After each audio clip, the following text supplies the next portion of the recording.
भक्तों, ओम नमः शिवाय, श्री शिवाय नमस्तुभ्यम, जय श्री महाकाल। भक्तों, क्या आपके भी घर में कोई ऐसा व्यक्ति है जिसका विवाह नहीं हो रहा है? उसके विवाह के लिए आप लोग बहुत ज़्यादा परिश्रम कर लिए, बहुत ज़्यादा घरों में रिश्ते भेजे, बहुत ज़्यादा आप परेशान हैं।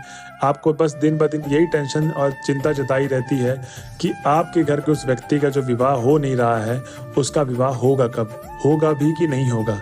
और क्या आपके घर में ऐसी भी समस्या चल रही है कि जिसका अभी नया नया शादी हुआ है और उसमें बहुत सारी लड़ाइयाँ हो रही हैं, बहुत सारी गलत चीज़ें हो रही हैं जो नहीं होनी चाहिए, और आपको बस मन में यही लगा रहता है कि मेरा पति या मेरी पत्नी मुझे छोड़ ना दे, और आप अपने शादी को बचाने के लिए हर वो प्रयास कर रहे हैं जो आपको करना चाहिए, और उसके बावजूद भी आपका वो रिश्ता नहीं संभल रहा है। और क्या आपके घर में ये भी समस्या चल रही है कि जिस घर में आप चाहते हैं कि आपकी बेटी का विवाह हो और सामने वाला घर लेकिन ना हाँ कर रहा है ना कर रहा है, बीच असमंजस में डाल रखा है, और आपको बस चिंता यही सताई रहती है कि मेरी बेटी की शादी इस घर में होगी कि नहीं होगी? तो भक्तों, चिंता मत करिए, गुरुदेव जी की आज के इस वीडियो में बस आपके लिए ही सारी समस्याओं का हल लेकर आया हूँ। कैसे करना है, कब करना है, पूरा एकदम मैं डिटेल में समझाऊंगा। उससे पहले मैं आपको एक दो बात बताना चाहता हूँ कि भक्तों, जैसे आप सबको पता है कि गुरुदेव जी की जो कथा होती है, उन कथाओं में गुरुदेव जी को बहुत सारे लोग पत्र लिखते हैं मनोकामना पूछने के लिए, और गुरुदेव जी को पत्र में प्रश्न भी पूछते हैं और कहते हैं कि हे गुरुदेव, आपने हमें बहुत सारे उपाय बताए, हमने उन उपायों को किया, हमारी मनोकामना भी पूर्ण हुई, लेकिन गुरुदेव कृपया करके हमें एक ऐसा उपाय बताइए जिसको करने मात्र से हमारे घर के उस व्यक्ति का विवाह हो जाए जिसका विवाह नहीं हो रहा है। बहुत ज़्यादा दुख तकलीफ हम लोग झेल रहे हैं। तब गुरुदेव जी बोलते हैं कि जो भी मेरे बताए गए उपाय को इस तरीके से कर लेगा, जो मैं आज की कथा में 2 से 3 उपाय बताने वाला हूँ, उसके उपाय को करने मात्र से उस घर के व्यक्ति का विवाह हो जाएगा, और जिसके विवाह हो चुका है उसके जीवन में कलेश मचा हुआ है, वो कलेश खत्म हो जाएगा और आप हमेशा खुशीमय जीवन अपना बिताएंगे। तो भक्तों, उसके बाद जितने ही भक्त थे वो वापस अपने घर जाते हैं और उस उपाय को करते हैं। और भक्तों, आपको विश्वास नहीं होगा कि जो भी भक्त जो उस कथा में थे उन सब की मनोकामना पूर्ण हुई, और गुरुदेव जी कथा में वापस से 1.5 से 2 महीने में आते हैं और कहते हैं कि हे गुरुदेव, आपका कोटि कोटि धन्यवाद। आपने जो हमें उपाय बताया था, हमने उस उपाय को किया, और उपाय को करने मात्र से हमारे घर के उस व्यक्ति का विवाह हो गया जिसका हमको लगता नहीं था कि इसका विवाह होगा भी कि नहीं होगा। क्योंकि हमने बहुत सारे पंडितों को भी हाथ दिखवाया, ज्योतिषी के पास गए, कुंडली दिखवाई, सारे उपाय किए उनके बताए गए, लेकिन हमारी मनोकामना फिर भी नहीं पूर्ण हुई थी। लेकिन आपने जो हमें उपाय बताया उससे हमारी मनोकामना पूर्ण हो गई, और वो व्यक्ति आज बहुत खुश है अपने जीवन में।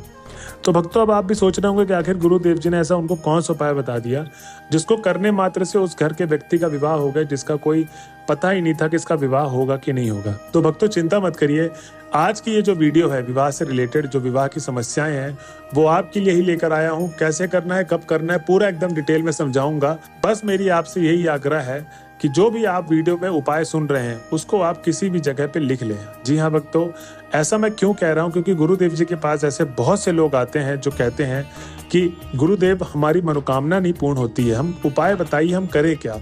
तब गुरुदेव जी कहते हैं कि आप कहीं ना कहीं कोई गलत उपाय कर रहे हैं, कोई गलत चीज कर रहे हैं जिसके कारणवश आपकी मनोकामना पूर्ण नहीं हो रही है। तो मैंने उन सारे भक्तों की समस्याएं देखी, तब मुझे समझ में आया कि आप लोग गलती ये करते हैं कि कोई भी उपाय करते हैं, सबसे पहले तो आप उस उपाय को आधा अधूरा करते हैं। और वो आधा अधूरा उपाय क्यों होता है? क्योंकि आप उपाय को जो सुन रहे हैं वो कहीं ना कहीं थोड़ा बहुत उपाय भूल जाते हैं और वो आधा अधूरा उपाय करते हैं, इसलिए आपकी मनोकामना पूर्ण नहीं हो रही है। और यही गलती के कारण बहुत सारे भक्तों की मनोकामना नहीं पूर्ण होती है, और वो गलती आप ना दोहराएं। इसीलिए मैं आपको इस वीडियो के द्वारा बता रहा हूँ कि जो भी आप मनोकामना पूर्ति के उपाय करते हैं उसको लिख लें, और जब भी उपाय करने जाएं तो उसको पढ़ लें, और जब आपको स्मरण हो जाएगा एक चीज तो वैसे वैसे ही उपाय करें जैसे जैसे आपको गुरुदेव ने बताया है। तो चलिए चलते हैं उपाय की तरफ। उससे पहले जिस किसी ने अभी तक हमारे चैनल को सब्सक्राइब नहीं किया, चैनल को कर ले सब्सक्राइब और बेल नोटिफिकेशन को भी ऑन कर ले, जिससे गुरुदेव जी की आने वाली अपकमिंग वीडियोस आपको मिलती रहे। तो भक्तों, गुरुदेव जी ने जो पहला उपाय बताया है ये आपको करना कब है, किसी भी सोमवार वाले दिन आप इस उपाय को कर सकते हैं। इस उपाय में सबसे बड़ी चीज यही बताई है गुरुदेव जी ने कि इस उपाय में उस व्यक्ति का होना जरूरी है जिसका विवाह नहीं हो रहा है, चाहे लड़का हो या लड़की, उसका होना जरूरी है इस उपाय में। मतलब उसी व्यक्ति को ये उपाय करना है। अब करना क्या है, आपको किसी भी सोमवार वाले दिन आपको समी पत्र के पेड़ के पास चले जाना है। अब समी पत्र का पेड़ कहाँ मिलेगा? ये शिव जी के मंदिर के आसपास आपको जरूर मिल जाएगा, वहां पर समी पत्र का पेड़। नहीं तो मंदिर के पंडितों से आप पूछ ले, वो आपको जरूर बता दे। ज्यादा इसमें ढूंढने की जरूरत नहीं है, समस्या कोई बहुत बड़ी नहीं है कि समी पत्र का पेड़ गुरु जी अब कहाँ से हम ढूंढे। वो आपको बहुत प्यार से मिल जाएगा, और कईयों के तो बहुत घरों पे ही होता है समी पत्र का पेड़। तो भक्तों, सबसे पहले तो आपको करना क्या है, इसमें आपको थोड़ी सी हल्दी चाहिए, थोड़ी सी मिठाई और 1 लोटा जल। अब थोड़ी सी हल्दी आपको कितनी चाहिए? 1 कटोरी में आधी कटोरी आप हल्दी डाल लें, और 1 लोटा जो जल लेंगे पीतल के लोटे में होना चाहिए और घर से भरा हुआ होना चाहिए। और थोड़ी सी मिठाई, 1-2 पीस मिठाई ले लें। अब मिठाई का क्या करना है मैं आपको आगे चल के बताऊंगा। आप मिठाई लेके जाएं, ठीक? ये तीनों सामग्री लेके आपको जाना है समी पत्र के पेड़ के पास। अब तो सबसे पहले गुरुदेव जी कहते हैं कि जब आप समी पत्र के पेड़ के पास पहुंच जाएंगे तो आपको किसका स्मरण करना है? माता पार्वती का स्मरण करना है। जी हाँ भक्तों, गुरुदेव जी कहते हैं कि जो भी कोई व्यक्ति जिसका विवाह नहीं हो रहा है, जिसकी बहुत ज्यादा समस्या है जीवन में विवाह से रिलेटेड, चाहे कलेश भी चल रहा है विवाह होने के बाद, आप सबको माता पार्वती की पूजा करनी चाहिए और महादेव की पूजा करनी चाहिए। तो इस उपाय में आपको माता पार्वती की पूजा करनी है समी पत्र के पेड़ के पास। 7 से 8 मिनट वहां पर माता पार्वती की आराधना करिए, उनके मंत्रों का उच्चारण करिए, उनके नाम का जाप करिए, उनका ही स्मरण कर लीजिए अगर आपको मंत्र नहीं पता। इस स्मरण के बाद आपको करना क्या है? उपाय शुरू करना है। जी हाँ भक्तों, आपको जाते ही उपाय नहीं शुरू करना है। 7 से 8 मिनट आराधना करने के बाद माता पार्वती का, उसके बाद आपको उपाय शुरू करना है। अब सबसे पहले तो जो व्यक्ति आपके साथ गया है, लड़का है या लड़की हो, उसके दोनों हाथों को पीला करना है। जैसे मेहंदी लगती है, हल्दी लगती है दोनों हाथों में, ऐसे ही आपको दोनों हाथों में उसके हल्दी लगाना है। अब जो हल्दी लगा देंगे तो सबसे पहले उसको ये बोलना है कि जो आप हल्दी अपने दोनों हाथों में लगाए हैं वो 5 बार छापा लगाना है समी पत्र के पेड़ के ऊपर, ठीक? 5 बार आपने छापा लगा दिया, मतलब 1 बार, 2 बार, और दोनों हाथों से लगाना है, ठीक है? और ये 5 बार इस तरीके से रिपीट करना है आपको समी पत्र के पेड़ में छापा लगा के, ठीक?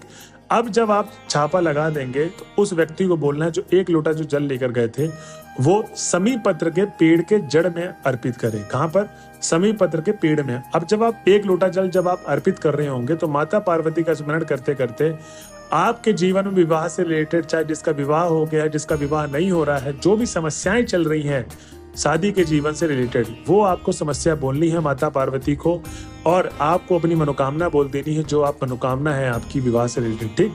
भक्तों, गुरुदेव जी कहते हैं कि जो भी कोई व्यक्ति इस तरीके से उपाय करता है उनके बताए गए उपाय को, उसकी मनोकामना अवश्य पूर्ण होती है। अब भक्तों, आपको याद होगा मैंने बोला था आपको 1-2 पीस मिठाई के लेके जाने हैं। उस समय क्या करना है, आप जब आप 1 लोटा जल अर्पित कर देंगे समी पत्र के पेड़ के पास, तो जो साथ में माताएं हैं अब उनको साथ में ये उपाय करना है। इस उपाय में आपके साथ अगर माताएं जा रही हैं तो बहुत अच्छी बात है, नहीं तो आप किसी को लेके जाएं, ठीक? तो इसमें आपको करना यह है कि उस व्यक्ति को बोले जो समी पत्र के पेड़ में आपने पानी डाला था, जल डाला था, तो वहां की आसपास की जड़ की मिट्टी गीली होगी, तो उस मिट्टी का तिलक लगाना है उस व्यक्ति का जिसके ऊपर विवाह नहीं हो रहा है, ठीक?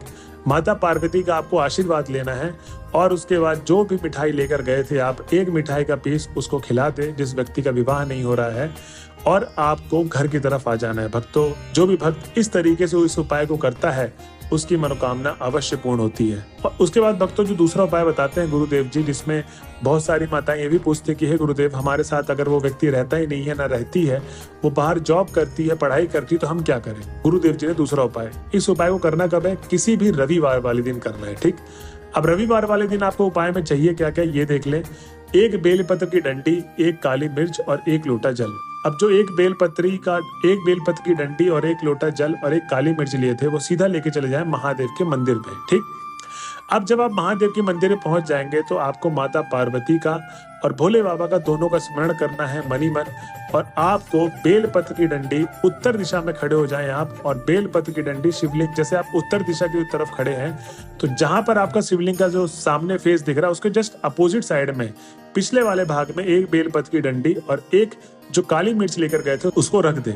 अब जब आप रख देंगे तो 1 लोटा जो जल लेकर गए थे वो आपको अर्पित करना है पूरे के पूरे शिवलिंग के चारों तरफ। और जब आप जल अर्पित कर रहे होंगे तो सबसे पहले तो आपको माता पार्वती और भोले बाबा का स्मरण करना है और उस व्यक्ति का नाम बोलना है जिसका विवाह नहीं हो रहा। जी हाँ भक्तों, इस उपाय को चाहे उनकी माताएं चाहे उनके पिता कर रहे हैं उपाय को, उसमें उस व्यक्ति का नाम लें और गोत्र बोल के जो भी समस्या चल रही विवाह से रिलेटेड, जो भी आपकी मनोकामना है वो बोल देनी है। और श्री शिवाय नमस्तुभ्यम बोलकर आपको अपने घर की तरफ चले जाना है। भक्तों, गुरुदेव जी कहते हैं कि मेरे इन 2 बताए गए उपाय को कोई भी एक उपाय आप कर लेते हैं तो आपके जीवन में विवाह से रिलेटेड जैसी भी समस्याएं चल रही हैं वो जड़ से समाप्त हो जाएंगी और आपकी मनोकामना अवश्य पूर्ण होंगी। तो भक्तों, ये थी आज की वीडियो। अगर आप वीडियो के लास्ट तक पहुंच गए तो श्री शिवाय नमस्तुभ्यम लिखना ना भूलें। मिलते हैं अगले वीडियो में, जब तक के लिए बने रहे हमारे चैनल में। हर हर महादेव।